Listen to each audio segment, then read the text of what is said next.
Wait, I'm just waiting for the feedback.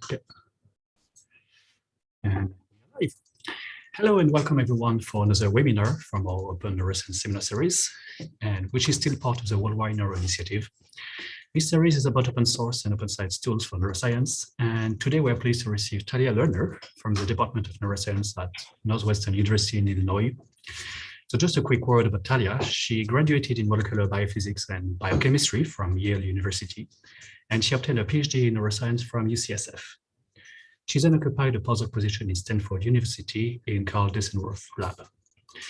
With her team, she studies the neuropsychological basics of motivation, reward learning, and habit formation. And I will encourage you all to take a look at the studies on variability in motivated behavior and the dopamine system across individuals. But today, Talia has kindly accepted our invitation to talk about fiber photometry. It's an adaptable method for recording in vivo neuronal activity in freely behaving animals. So Talia and her group developed the Guided Photometry Analysis in Python, also known as GuPPy. It's a free and open source fiber photometric analysis tools with a goal to promote and support the adoption of this useful technology in labs around the world. So I will not say any more about this. I won't spoil the fun. So hello, Talia. Thanks for being with us today. How are you doing? Good. Happy to be here. Can you see my screen?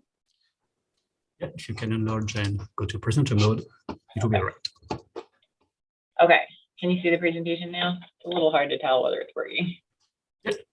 Enlarge Okay. it. Okay. So I can get started. Talia, sorry, we still see a small window. Really? Oh, okay, one sec. Let me try to fix it.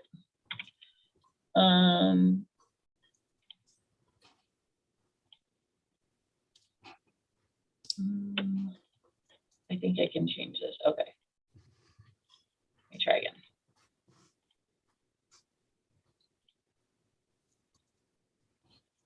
Okay. Yeah, now you can go presenter.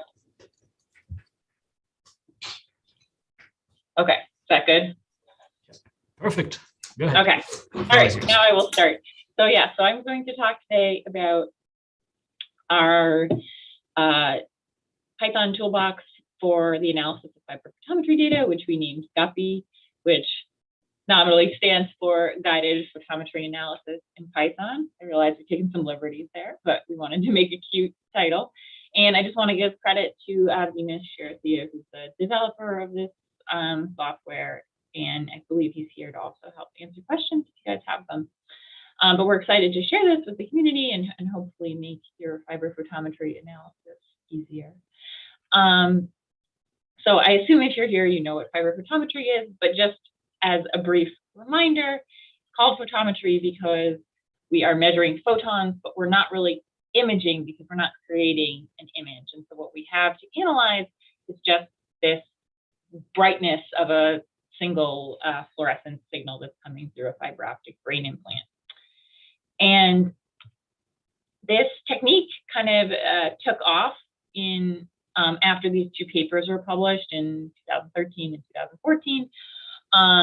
The 2013 paper was obviously a little bit earlier, but it involved this sort of much more complicated setup with this 16-channel array and two different fibers for excitation and emission. And then slightly later, this system from the Diceroth lab was published, which I think helps with the adoption of the technology because it is just very simple and easy to implement.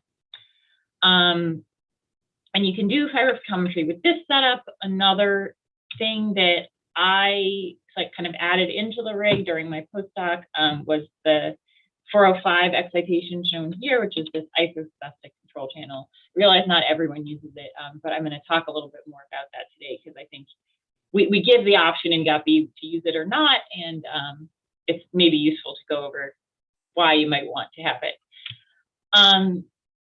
So the basic pros and cons of fiber photometry, I think there are a lot of pros, and a lot of them have to do with just like practical matters, but that make a lot of experiments kind of easy and flexible. So it just requires this single fiber optic implant.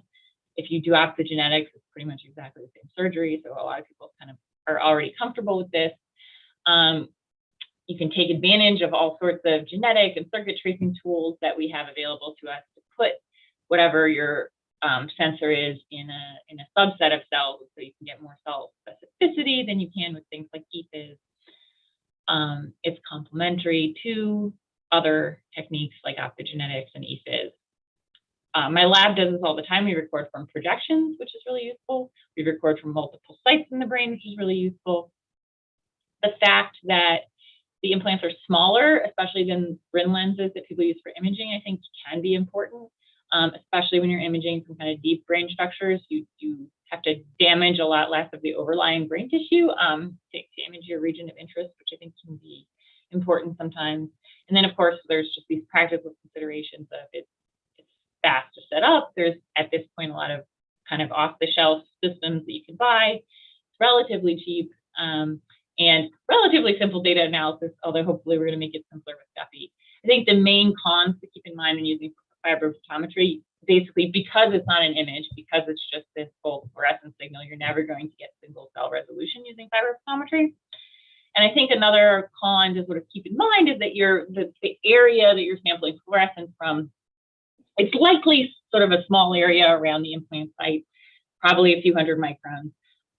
But it's a little bit unknown as well, which I think, you kind of have to take into account of exactly which tissue you're sampling from. You can make educated guesses, but it's a little bit hard to be completely sure. The time resolution thing, I think, is primarily at this point limited by sensor dynamics. There's all sorts of sensor development, as I'm sure you guys know. And so, but it's worth keeping in mind, I think, the sampling rates at which you're collecting fiber photometry data relative to the dynamics of the sensor that you're using to think about whether you're taking the best advantage of the sensor that you can. So there's a number of hardware systems now for fiber photometry. When I started building these things in Dice Lab, it was all DIY. And there's still lots of options for DIY that can be pretty cheap. This is one published system that people could potentially build and use in combination with our analysis suite.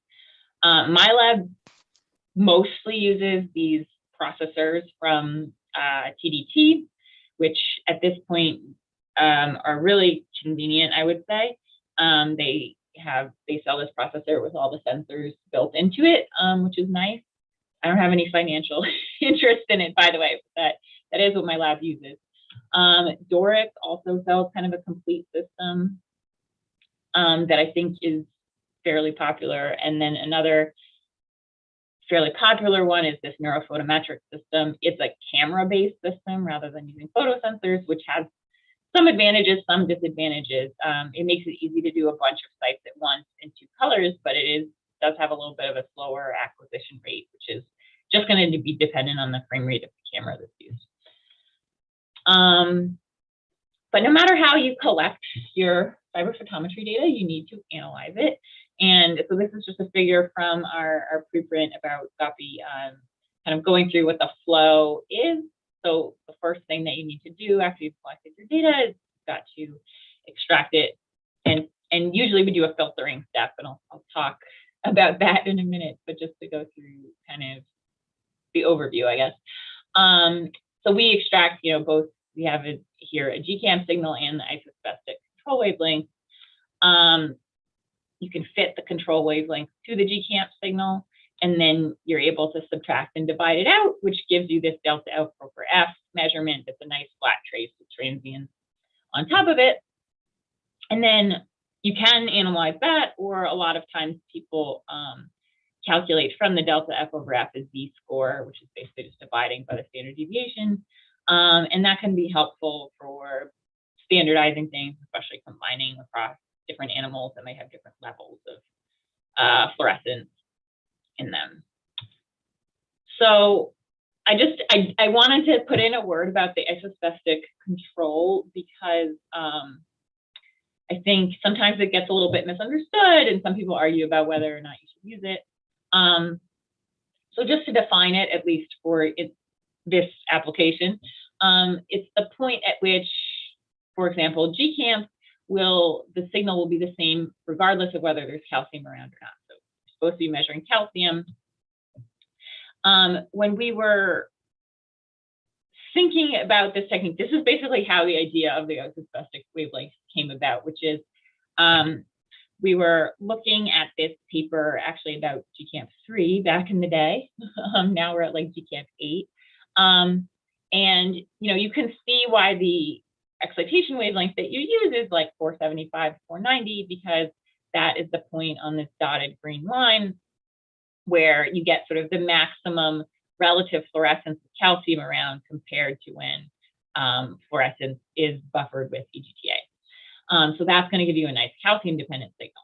But there's also fluorescence, less fluorescence, but there is fluorescence at other excitation wavelengths. And we noticed that there was this isosbestic point. It's actually around 420 nanometers with these two green dotted lines crossed.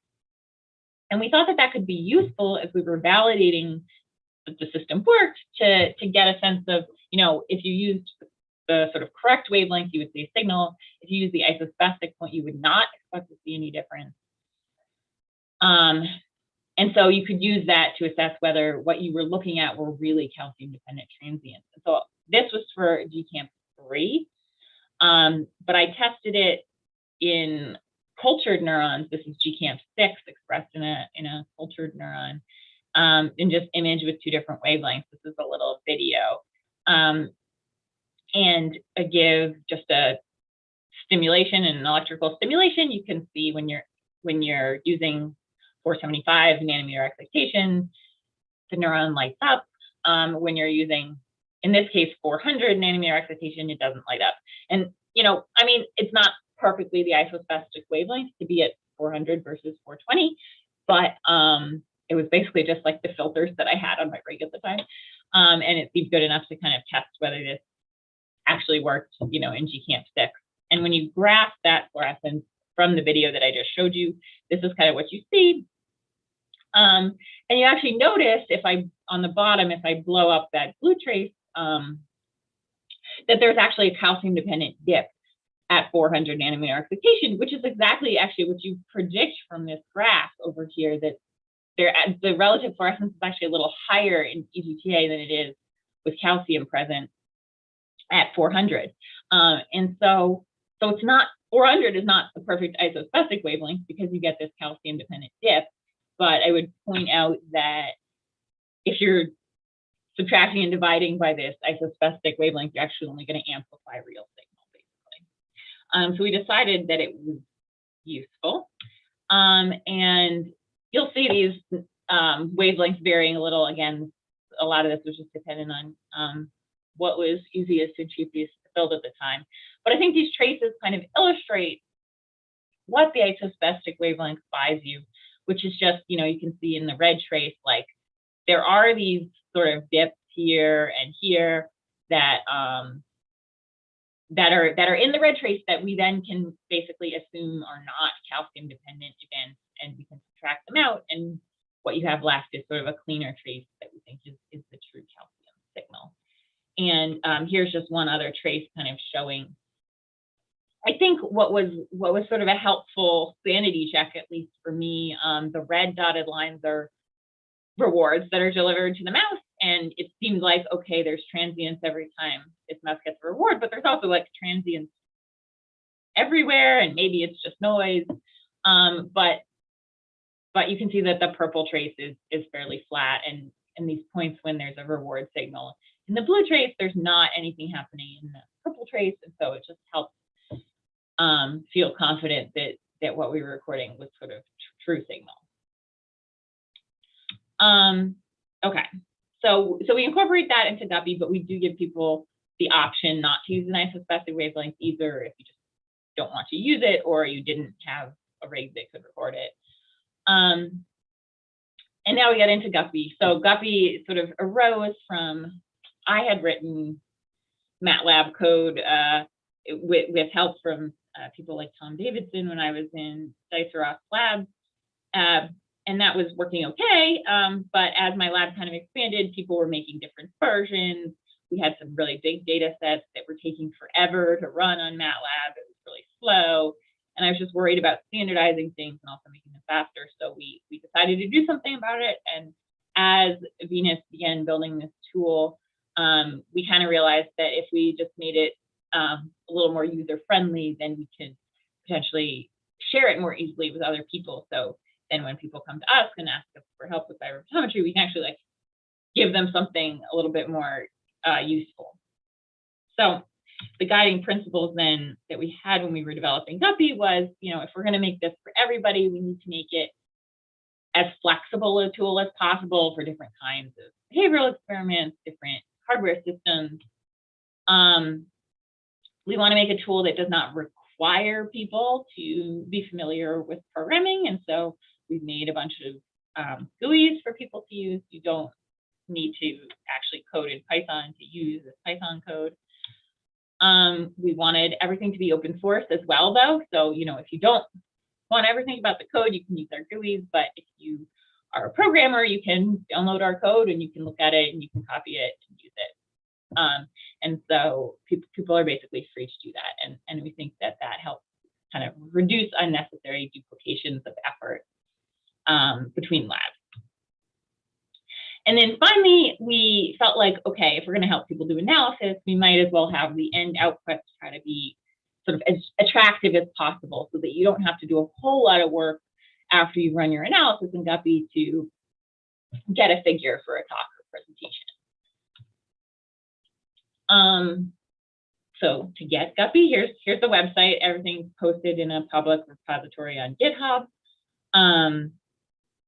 And all you have to do basically is click this green code button, download the zip folder with the code. And the one tip that we have for people is to try to save the folder, the main folder that's in that zip file, locally on your machine, not in some kind of Dropbox like cloud storage, because that can create like memory problems trying to access cloud storage. So it's better to just have this installed on your local machine. And then in addition to having the GuPPy code, if you don't have it already, you need to go download and install Anaconda so that you can run Python basically. So this is just a free distribution of Python. And part of the reason for using Python is that it's free. So, you don't have to pay for anything. You just go to this website. You can download whatever version for the operating system that you're using. And then you're basically ready to run GuPPy. There are, for further more detailed instructions on exactly the commands you need to run to get started, but we've tried recently to make these instructions sort of as specific as possible. And so hopefully they're fairly user-friendly. If you find that they are not, please let us know. We're kind of constantly trying to improve how clear we are, especially for new users, especially for people who maybe aren't as familiar with coding. And in addition to that Readme file, we have a user guide that's written on the wiki here. So if you just click at the top here to get to the wiki, it'll bring up this page and we have, a bunch of instructions. These are sort of intended for after you've successfully installed it for the first time. Okay, here's how to go back in and just run what's already installed. And then there's all these sort of steps for analysis that it will take you through. In addition to those written instructions, which we have worked to improve recently, we also made some tutorial videos. So there's links to these tutorial videos in the README, and they're posted, publicly on YouTube. So you can go, if anything is unclear in the written instructions, you can go and actually like see our screen, what to click, and hopefully that's clarifying as well. If you still have a question after you've looked at the user guide and watched videos, there's a few different ways that you can get in touch with us. So there's a chat room. Again, these links are in the README file. There's a chat room on Gitter that will bring up this page. Venus is pretty active there answering people's questions. And this is maybe less for asking a question, more for like reporting a bug in the code, but if it's crashing on you or anything like that, you can raise an issue on GitHub. You can click this link that's in the README file. We have a link to it, or you can click at the top here for issues, and then there's a green button to raise a new issue. So that's another way to help us improve if there's something going wrong for you.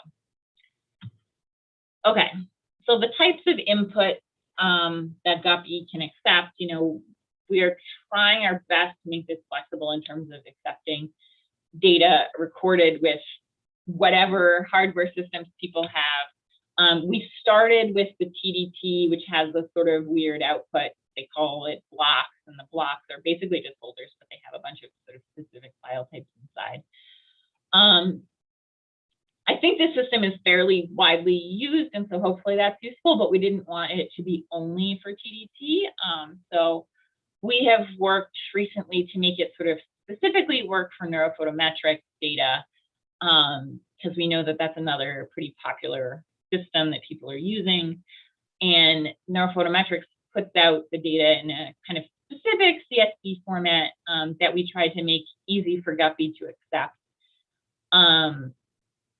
It's a little bit tricky. So neurophotometrics will like alternate frames for recording like your GCamp signal and the Isosbestic control, and it doesn't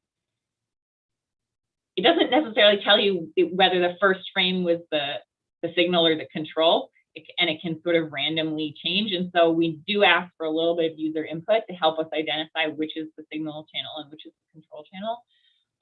But it's fairly easy, I think, now to put in the neurophotometrics data. But again, if you have feedback on that, let us know. And then we also made an option to just put in a sort of generic CSV file type. And so for now, that should allow people to input data from a variety of systems, but we ask that you sort of match. We have some examples of how to format it in a CSV file. So you might have to take whatever format you have and change it a little bit to meet what GuPPy accepts, but it can accept sort of anything that way. And so hopefully that's useful. But if we don't have every single hardware system in our lab to like test this with, but if you have specific data sets from specific types of hardware that you can't figure out how to input into GuPPy, again, if you get in touch with us. I don't want to make guarantees because we have, whatever, somewhat limited bandwidth, but we will try, I think, to make this able to accept as many different types of data as we can, because we do want to make it sort of as broadly useful as possible. For the file types that GuPPy currently accepts, we provide some sample data so that the first time you go in and run it and you're learning how to use GuPPy, you can run it on a data set that we sort of know should work to make sure that you're doing everything correctly. And so there's a link to this sample data. Again, in the Readme file, you can go download it, and then you can just try running GuPPy with these files that we provide. Once you get in, this is a screenshot of just the interface for loading up your data. So you can see, I just have here like a folder of GuPPy sample data, and all you have to do is move whatever folder of, this is a folder for a particular recording on the TDT that I've moved over to this selected files column. And then once you've identified the data that you're going to use, okay, we go to that first step of extracting and filtering it. And we made a number of input parameters that you can specify for this extracting and filtering step. An important one is this window for the moving average. So this is the filtering step. It's a zero-phase moving average filter. It's going to filter forwards and back and not shift any of your data in time, which is important because you want to keep it aligned to whatever behavioral timestamps that you have. But the goal is basically just to reduce high frequency noise in your data. And for TDT recordings, this default that it's set at of 100 data points to average over works pretty well, but it may need to be adjusted depending on the sampling rate of the recorded data. So, right, so when, for example, with the TDT, if you're recording at like 1,000 data points a second, 100 data points seems pretty good, but that's going to be like averaging basically then over 1/10 of a second of data, right? If you've recorded data with neurophotometrics at a sampling rate more like 20 hertz, that's sort of obviously not going to work, right? That's going to be trying to average over a 5-second window, which will just blur out lots of relevant data that you don't want to smooth out. So, you know, if you went all the way down to a 1/10 of a second for 20 hertz, you'd be averaging 2 data points together, which doesn't make a whole lot of sense, but something more like 5 or 10 might make more sense. But just so you understand kind of what that moving average filter is doing, and then depending on the sampling rate of your data and the sort of time scale on which you expect to see relevant signal, you can adjust it, but just keep in mind what that's doing, basically. Right, as I mentioned, you can use the Isosbestic control or not. You just set this to true if you're using it. In which case, GuPPy is basically, this is just kind of showing one of the output windows it gives you to check that it's working. You've got the Isosbestic channel on the top, the signal channel second, and then it's fitting the two together, and you can just check that it's fitting it pretty well. If you don't use the Isosbestic control, what GuPPy does is it just tries to fit an exponential, which isn't going to be perfect, but it at least gives you the ability to kind of flatten out some of that slow photo bleaching that can occur over a long recording.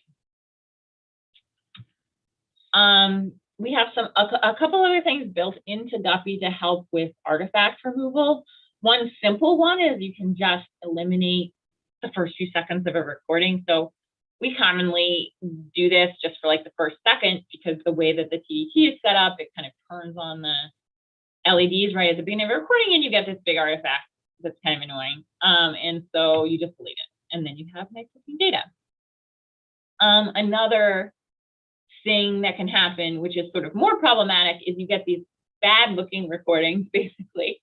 And ideally, you just want to not have this happen. But if you do, I mean, it happens, and sometimes it's a really critical recording, and it would be hard or impossible to redo that recording, and it's an important animal. So you just like, we wanted to give some mechanism to try to save some of the data from these non-ideal recordings. And so what you can do in GuPPy is if you set this remove artifacts to true, it'll give you this option to basically click through this recording and identify portions of the data that you want to kind of save out that are good, and just exclude things where there's a bunch of messy artifacts. So these kind of grayed areas between the dotted lines is an example of like, we selected, okay, the signal's pretty flat here, like save this, then just fit the Isosbestic control kind of in sections. And when you subtract it out, now you get this delta F over F trace that looks relatively nice and flat again. And you can just, you know, you just don't analyze basically the parts that you cut out. So these artifacts, obviously, I mean, like I said, they sometimes happen, and the ideal thing is to avoid them. So I just thought I would throw in kind of a tip. It seems like when you get a bad recording that looks like this blue trace, these kind of sudden square wave looking shifts in the signal are usually due to this mating sleeve that connects the cannulas and the animal's head to the patch cord. It's due to that kind of slipping, and then there's a rotation between the ferrule on the cannula and the ferrule on the patch cord. And so Thor Labs kind of has this solution of like, they have these little blocky things with a set screw in them. In my lab, we haven't really liked these. They're a little bit bulky. They make it kind of hard to attach your animal easily. And so my grad student, Ashley, came up with this solution, which I love. It's really clever and easy. There's this like rubberized base coat nail polish bonder. And if you paint it on the inside of the mating sleeve with just like a little paintbrush, it adds a bunch of friction into the mating sleeve, and it prevents that slipping from happening. So it's a nice way to try to avoid those pesky artifacts. Okay, so you have a delta F over F trace, and then oftentimes, as I mentioned, people do this Z-scoring. In response to some reviewer comments, we've recently added some choices for Z-scoring. So in our sort of first version of GuPPy, we just did this standard Z-score, but we added some options. So you can see now that there's a drop-down menu. You can do this standard Z-score, a baseline Z-score, or a modified Z-score. In the things to keep in mind section of the wiki, we kind of describe what these are. The standard z-score is what you think it is, which is, you subtract the mean of the trace and you divide by the standard deviation.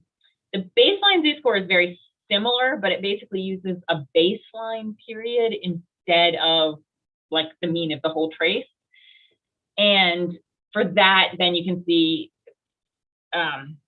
there's some windows down in GuPPy where you specify what that baseline period would be. You can like pick an area where, for example, there aren't transients or something like that, rather than including the whole trace when you're doing your z-scoring. And then this modified z-score is a little bit weird. It relies on medians instead of means. I frankly wouldn't use it unless you have a particular reason to use it, but it can be an effective way of looking at larger transients.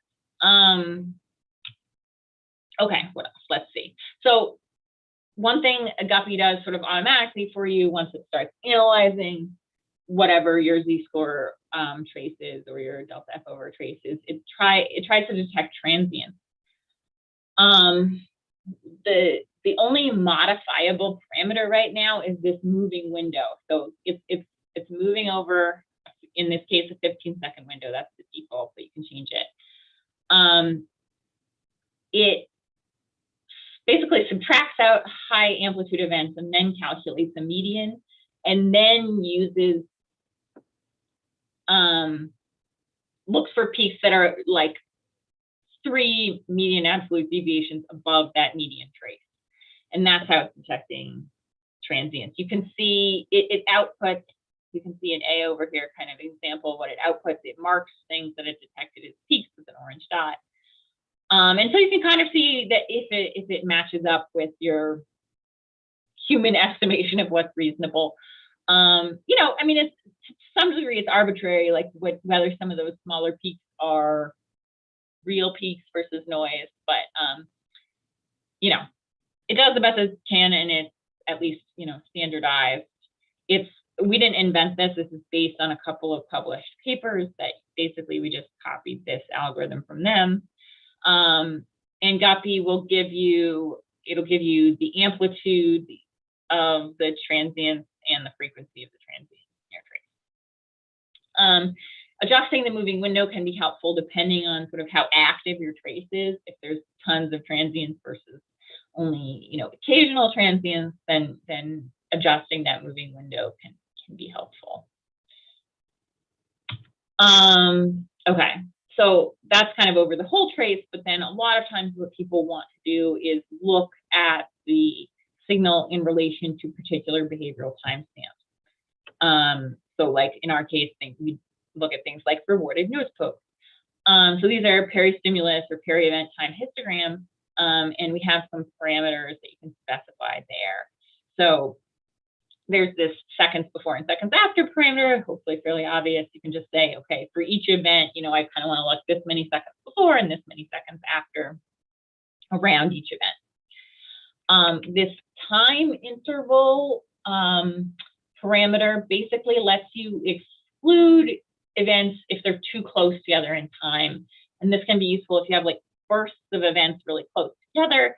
You don't necessarily want to sample the same basic bit of your trace over and over again and like sort of overweight it. So for example, if this time interval is set to 2 seconds and you have events that look like this, so there's this second event here that's within 2 seconds of the event before it, then GuPPy is basically just going to ignore that second event that's within 2 seconds, and it'll only use those 3 events below when it's calculating the PSTH. And then this time to bin PSTHS parameter, basically the idea is you could bin blocks within your recording. So say you have an hour-long recording and there's a bunch of events that occur within that hour. What GuPPy will do automatically, if you just leave this at 0, is just look at the PSTH for all the events in the hour. But say you had some block structure in your task and you wanted to look at this in 15-minute blocks, you could change this parameter to 15, and you can get like a PSTH for each 15-minute block as you go along and see if there's something changing within those different time periods of your recording. In terms of the graphical outputs, we give a bunch of options for how you can display your PSTHs. So A is the mean PSTH with all the individual trials shown behind it in gray. B is just showing the mean with the error shading. C is just showing that you can have multiple events. So for example, rewarded and unrewarded nose pokes. You can just easily within GuPPy choose to graph them together. And finally, we can let you create heat maps. So the heat maps will show basically all of the trials in order occurring over time. And this can be helpful as sort of a way of looking at all the individual trials that are making up PSTH. But unlike in A, where there's so much overlap, it's kind of hard to see what's going on. You can see each trial, and you can see if there's some like change over the course of the experiment, like it's getting stronger over the course of the experiment, or it's getting weaker over the course of the experiment. We had a debate in the lab about the color maps for our heat map. I think it's important to choose a good color map to accurately represent your data. And so for most things, that means choosing what's called a perceptually uniform color map. And that just means that when you look at it, that equal steps in your data are sort of perceived by your eye as equal changes in color. And we try to get some recommendations within GuPPy. We have a default that we think is pretty good. And we have sort of at the top of our drop-down list for color choices, 4 choices that are all kind of these perceptually uniform color maps. But we also provide some links. The debate in the lab was basically, should we only give you a subset of choices we think are good, or should we give you like every possible choice? Right now we have it at every possible choice, but you know, you use that power with caution, basically, is the key. And so again, like this is the default that GuPPy uses, which I think is called Plasma. This is another one that we sort of put at the top that maybe does a little bit more. It goes all the way down to black, so it can use a little bit more contrast, I guess, especially looking for low points in the signal.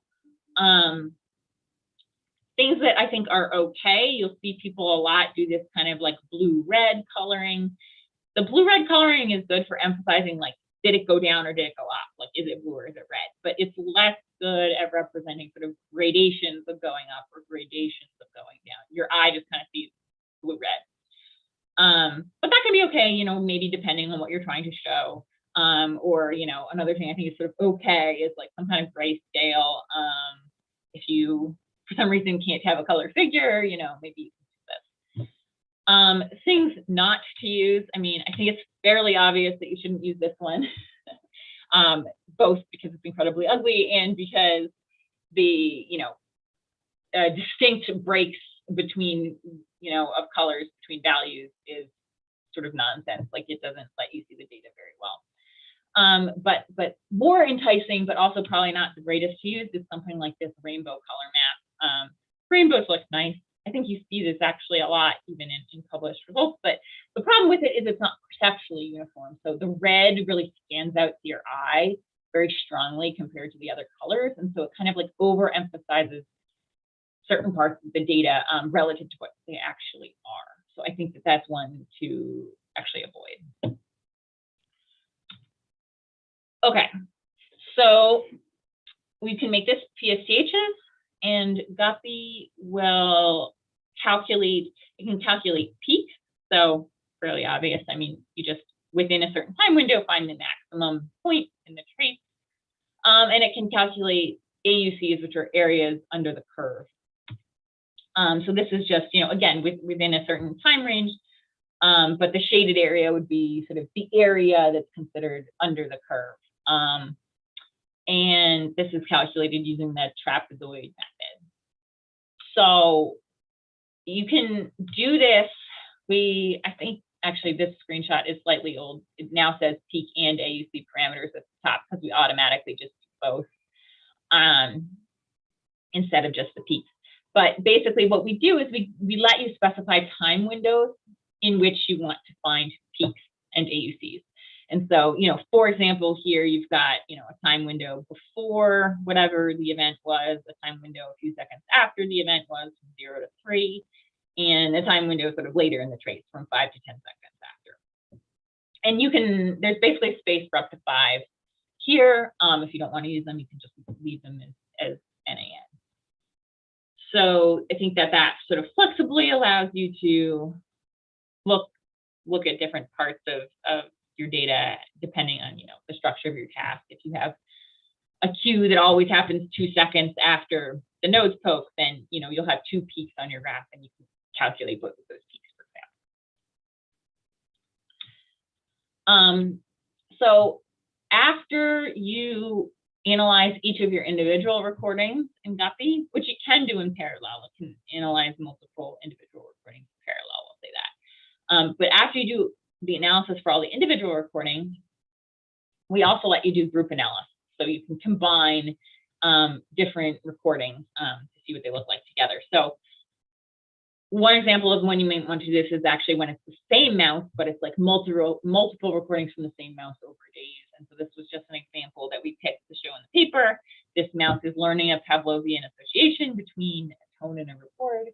And on the first day of recording, it's kind of like just getting the idea that a reward comes a little bit after the tone, and there's a little bit of a signal for the reward, but not the tone. And then later in day 5 and day 10, it's like shifting this is a dopamine recording, shifting its dopamine response towards the cue, which is something you classically see. And then when you combine across days, you can do something like, for example, you can create a heat map now, but instead of it being trials within the same recording, it's days. So each row here is a day of recording, and we've combined 10 days of recording.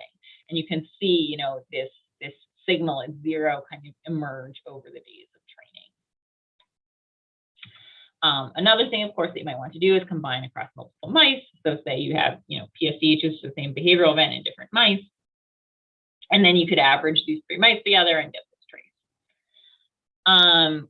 And, basically this can be useful. This is kind of like just a generic example, but these 5 mice are in group A and these 4 mice are in group B, maybe A was a control and B got a drug, say.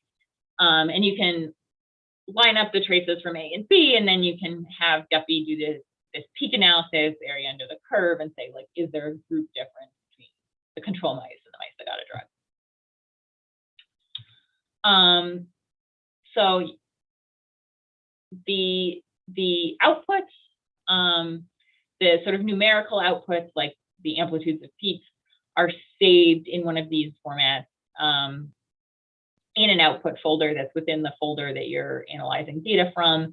And these formats were created to basically be fairly flexible. You can look at them in other programs, including MATLAB. Like if you have further analysis you want to do in MATLAB, and that's where you know how to code, you can open it in MATLAB. You can take this data and put it in GraphPad Prism or something like that to do statistics.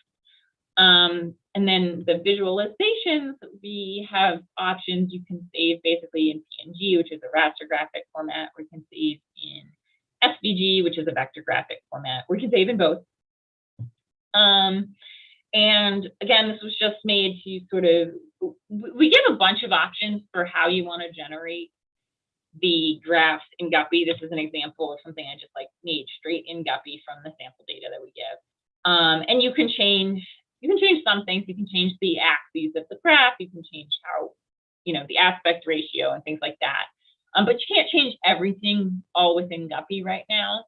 But what the SVG format in particular lets you do is it's pretty easy to just take this vector format, open it in Adobe Illustrator or Inkscape, which is sort of a free-ish version of Adobe Illustrator, and easily change things. So just as an example, I took this graph, I saved it in SVG, I opened it in Illustrator, and I just sort of arbitrarily changed stuff. But I changed the color of a trace. I cleaned up this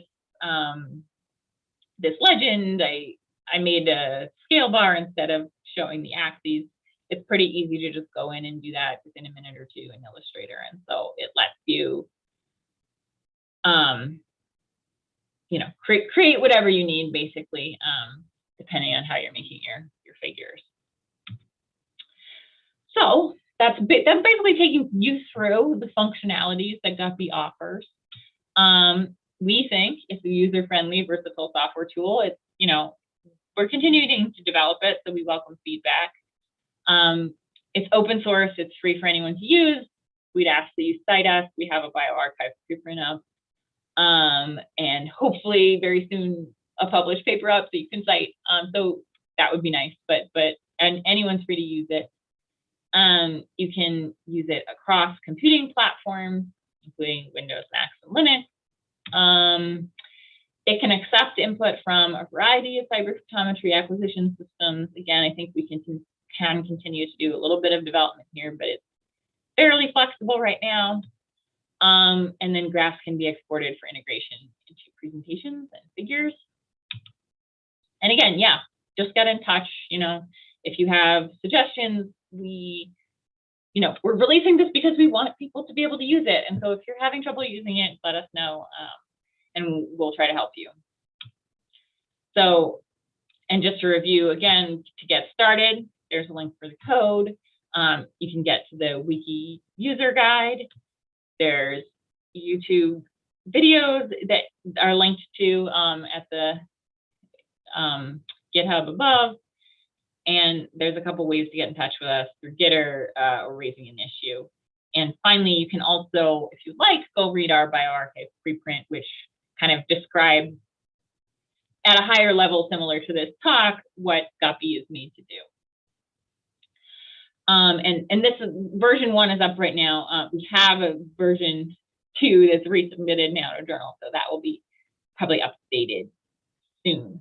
But there is a initial preprint up. Okay, so with that, I just want to thank Venus in particular, who worked really hard and coordinated with all the other members of my lab doing fiber photometry recordings to try to make this tool work as best it could for everyone. And then in particular, I just want to give special thanks to some of the other people listed here who provided us with sample data that we tried to use to make sure our system was robust across data recorded by other labs. And David Barker, I'll also mention, his lab has produced PMAT, which is a fiber photometry analysis suite in MATLAB. So, if you don't want to use ours, you can try PMAT too. I mean, I'm not trying to, I'm not trying to necessarily overtake it, but I think it's just a different tool, especially to have it in Python. It's nice. Okay. So I am happy to take people's questions. Thank you, Talia. So it was a very detailed explanation. Thanks a lot. Before we move, I'd like to say to our audience that if they want, they can turn on their mic and ask us a question. They can just raise their hand so we can assess question in order.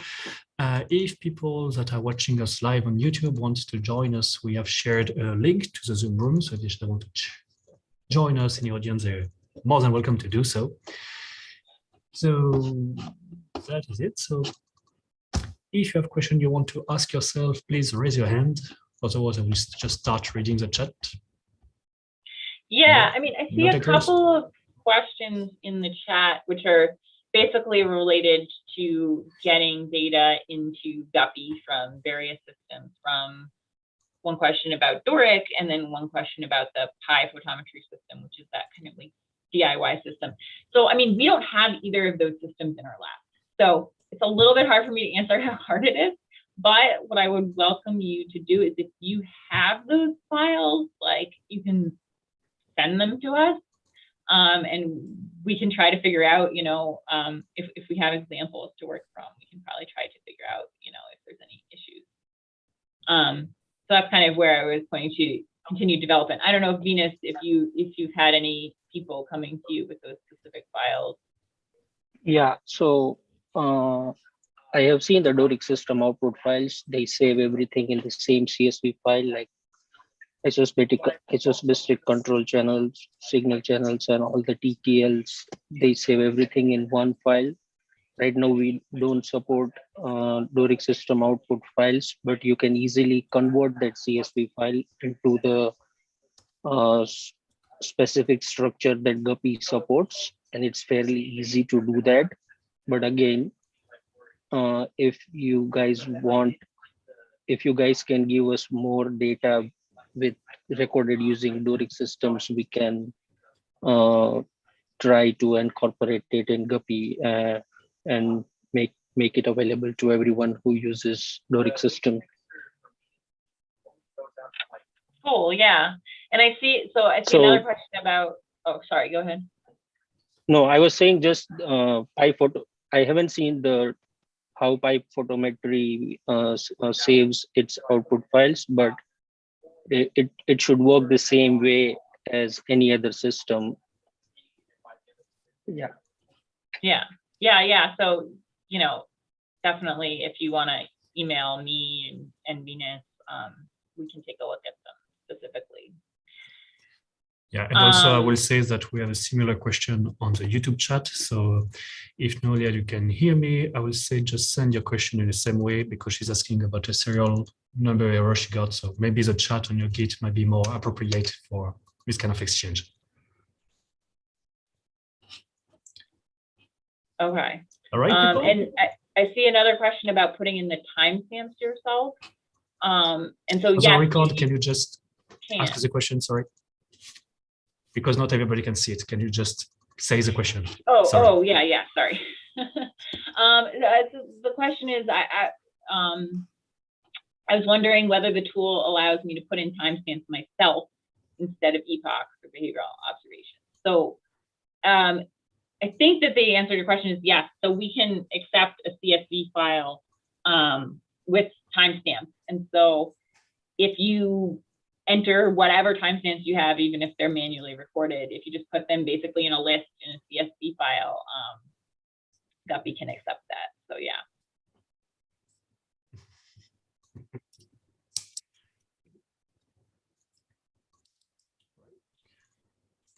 So I guess we only had technical question about the pipeline analysis so far. Are there more questions in the chat? I don't know. Not that I can see. Okay. Right. Do you want to have any question about basic working system or the photometric system? Yes, no. Quiet audience today. Well, that's okay. I'm happy, again, like we welcome feedback. So, if you get in touch with us afterwards. Yeah, but that's very easy to, you're very easy to reach. The chat on your Git is very, very interactive. So that's a good way to get in contact with you. Also, we have your project on Open Neuroscience, so people can actually have a quick look at it and give it a try as well. So I guess that if people don't have specific question, we can terminate here and yes, we can continue in a more online fashion. All right. Well, thank you so much for having me. Thanks for being there. All right. That was very nice. Bye, everybody. Thanks, everybody, and see you in a couple of weeks for another talk. Bye. We are not live.